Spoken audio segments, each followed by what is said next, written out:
है। शुरुआत उस लिहाज से करेंगे टाटा स्टील बिग बॉय से। टाटा स्टील में अपेक्षा थी कि इस बारी दरअसल नंबर्स कुछ फीके रहेंगे, दबाव देखने को मिलेगा मुनाफे में, और ठीक वही हुआ है।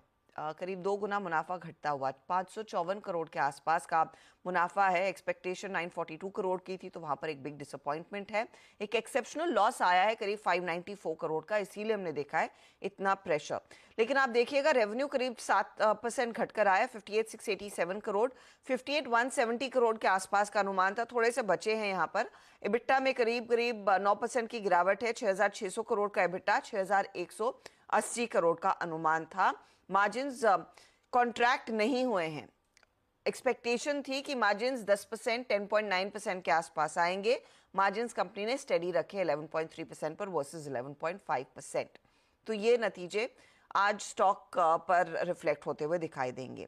दूसरी तरफ वायदे बाजार में बहुत स्ट्रॉन्ग सेट जिसका आया है वो है कमिंस इंडिया।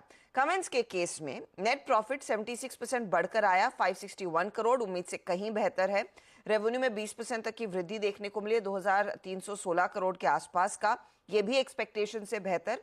एबिटा 67% बढ़ा है, 544 करोड़, 386 करोड़ का अनुमान था बाय द वे, तो एक बड़ा बीट है। और मार्जिन्स एक्सपेक्टेशन थी कि हल्की सी बढ़त दिखाएंगे, 17.8% पर आने की अनुमान था, 23.5% का मार्जिन कंपनी ने पेश किया है। तो ये इनफैक्ट एक बड़ी हेडलाइन है आज की। कमिंस ने कितने बड़े नंबर्स पेश किए हैं। डोमेस्टिक बिजनेस में 28% का ग्रोथ है, हाउएवर एक्सपोर्ट सफर कर रहे हैं, वहां पर डिक्लाइन देखने को मिला है। और ग्लोबल अनसर्टेनिटीज के चलते कंपनी कह भी रही है कि शायद एक्सपोर्ट्स पर ड्रैग देखने को मिलेगा। लेकिन पब्लिक और प्राइवेट इन्वेस्टमेंट जो इंफ्रास्ट्रक्चर में बढ़ रहा है, ये ड्राइव करने वाला है आगे बिजनेस और प्रॉफिटेबिलिटी को, और साथ ही साथ ब्रॉडर इकोनॉमिक ग्रोथ दरअसल बिजनेस के लिए अच्छी है। तो वो अच्छी कमेंट्री कमेंट्स की तरफ से आई है। जीएमआर एयरपोर्ट के लिहाज से लॉस काफी कम हुआ है, 639 करोड़ का लॉस घटकर करीब 167 करोड़ के आसपास आ गया, क्योंकि ऑपरेटिंग मैट्रिक्स और एबिटा ग्रोथ देखने को मिली, उसका फायदा मिला। आप देखिएगा रेवेन्यू 29% बढ़ा है, एबिटा में 254 करोड़ का आंकड़ा बढ़कर 816 करोड़ पर आया, अच्छा परफॉर्मेंस है। मार्जिन्स 33%, 13% से बढ़कर 33% के मार्जिन्स, बहुत बढ़िया परफॉर्मेंस कंपनी की तरफ से देखा है। Domestic passenger traffic, international passenger traffic सब बड़े हैं, और वो एक अच्छा संकेत है कंपनी के लिए। अब आते हैं बाटा पर। बाटा के केस में प्रॉफिटेबिलिटी कॉन्ट्रैक्ट हुई है, 3% की गिरावट वहां पर देखने को मिली। रेवेन्यू फ्लैट है, 2-2.5% का ही इजाफा।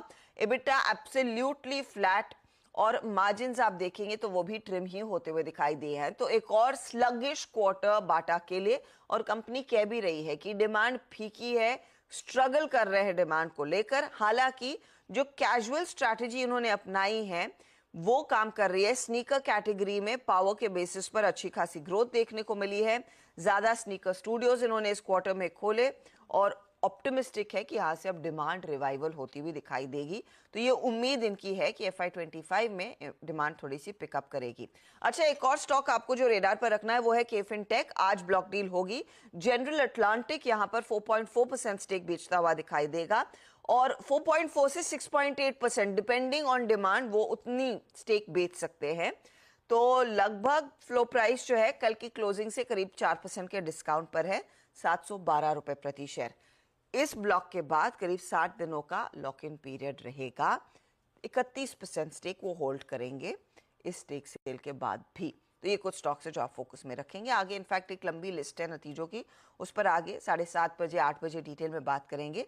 लेकिन ये फिलहाल वो कोर नंबर्स है जिस पर आपने आज सुबह में ध्यान देना है। लेंगे एक ब्रेक के बाद आज के बड़े इवेंट्स और साथ ही साथ कमोडिटी करेंसी से क्या क्यों है उस पर भी करेंगे बातचीत।